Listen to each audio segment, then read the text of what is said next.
Hey everybody, and welcome to the second official Chuck and Larson commentary.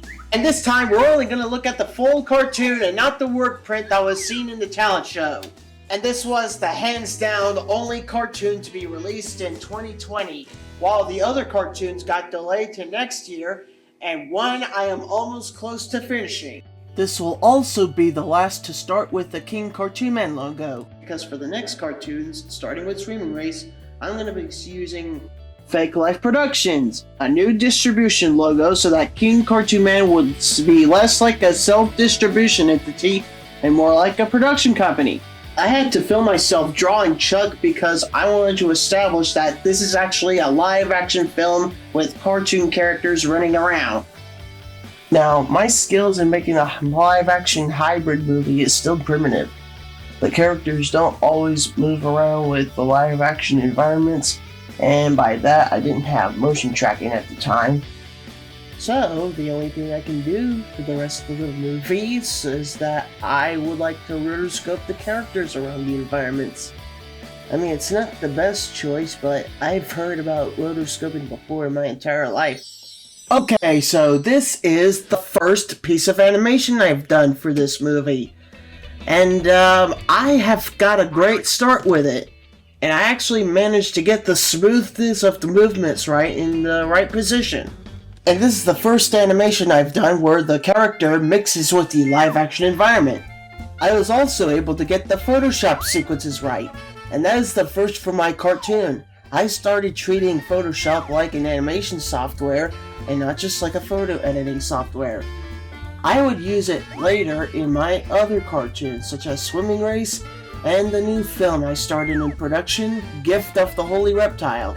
Also, the first animation I did with Larson was even smoother. Now, of course, I did change the background so that it would be moving instead of just being still. Well, I mean, it's not the best, but it's still fine on its own. Oh yeah, and there are some instances where I edit some shots on Premiere Pro.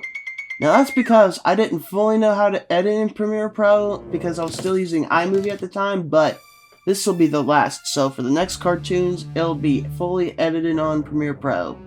Oh yeah, and some of y'all might be asking about all this opaqueness.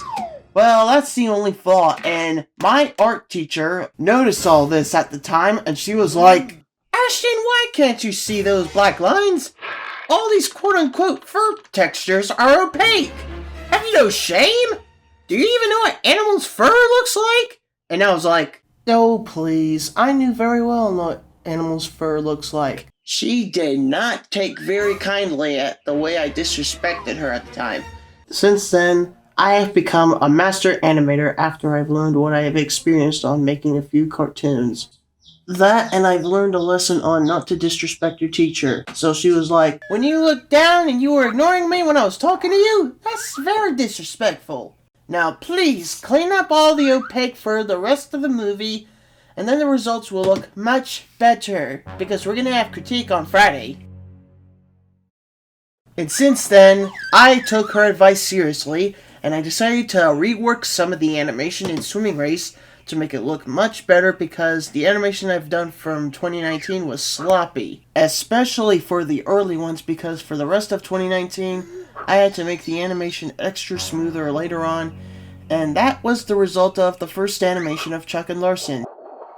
Oh, and I also tend to recycle some animations because I don't just work hard, I work smart. I was also trying to experiment with using motion blur on the drawings. I mean, it does have some decent results, but at least I'm trying. Seriously, I was only trying out some new experiments to make my animation extra cleaner by my standards. The most difficult sequence in this movie is actually the end where Larson drives his car all the way down to the street. Now this was a mixture of hand-drawn, CGI, and live action. It wasn't really easy implementing hand-drawn and CG together because I'm still new at this. And I have to show everyone that a full series is coming soon because even though I'm busy working on other stuff right now, I'm sure it's gonna happen anytime soon. Well, that's all the time we have for today, and remember to subscribe to my channel, ring the bell icon for more videos for those who are new to my channel. Until next time!